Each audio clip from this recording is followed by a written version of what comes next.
In today's video, we'll talk about a way of making some extra income, and that's by renting out rooms in the place that you stay at.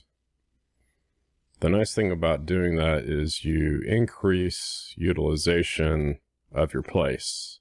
It's no longer like I have this place and there's no one here, where now you have people who live there. You collect monthly income, and if you have a mortgage on your property, you can use that additional income to pay for the mortgage. You essentially take on the risk of maintaining the house, and whatever's wrong with it is your responsibility, but in exchange they pay for it and you get to keep the equity.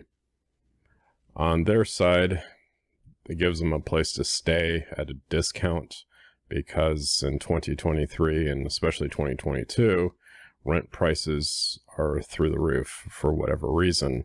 When I started out on my own, I think I was paying in like the $650 range for a one-bedroom apartment, and now it's like $1,600 plus for a one-bedroom apartment. So it's just the cost of things are increasing and wages aren't keeping up. And the only real way you can counter that is to find some place that you can buy. But of course, you can't be in a hurry with these things.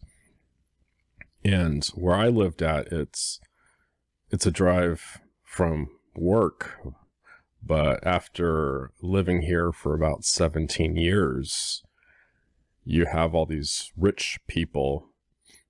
Well, at least they outwardly display the fact that they're rich, and they're buying $500,000+ homes, and the front of those entrances have like little waterfalls in them.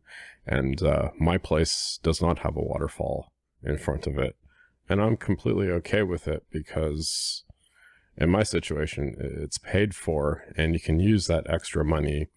Even though I own the house, there's stuff I still have to pay. I have to pay the county taxes every year. If I fail to pay those taxes, they can, even though I own my house outright, they can go and take my house.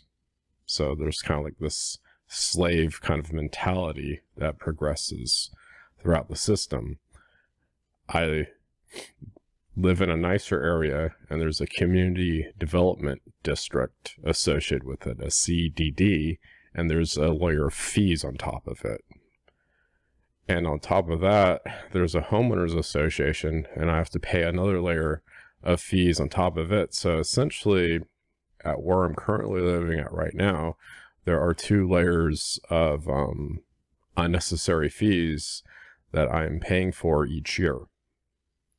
But I can use the additional rent income to pay for that, and for the utilities, and for the insurance. Even though you hear someone, oh, I pay for my house. No, you're still making monthly payments on stuff that you have to make on this thing. But renting out rooms in your house, make sure that you're in a state, you live in a state where if you want to terminate the rental agreement, you can, and there's a process you can do it. In some states, they're like, oh no, I live here, and the state protects them. Make sure you live in a state where if they don't pay, there's a process you can go through where you can remove them rather quickly. The nice thing is about renting out rooms in your house, there's increased utilization of the area. Things are actually being used.